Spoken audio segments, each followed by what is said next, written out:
aking dating buhay dito sa mundo, walang kabuluhan,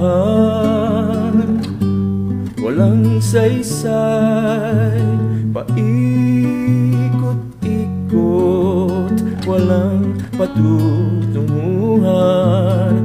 Bakit nga ba ako nabubuhay? Hinanap ko ang sagot sa kamunduhan. Pinilit kong madama ang kasiyahan, subalit kabiguan lang ang naranasan. Parang walang pag-asa akong natanaw. Ngunit isang araw nakilala ko si Jesus, aking napag-unawa ang kanyang ginawa. Aking napag-unawa ang kanyang ginawa. Iniwan ang kanyang trono, siya'y nagkatawang tao.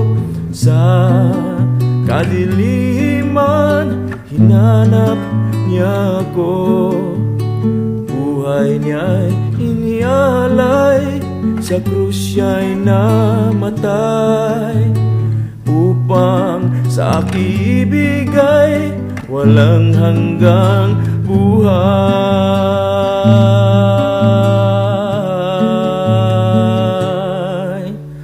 Ang buhay ko ngayon may kagalakang tunay, hindi mula sa mundo kapayapaan ko. Ako'y sinasamahan, di niya iniiwan. Sa kahinaan, siya ang kalakasan.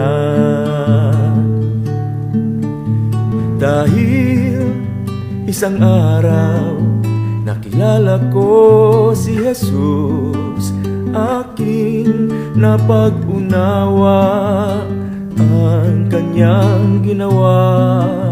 Aking napag-unawa ang kanyang ginawa.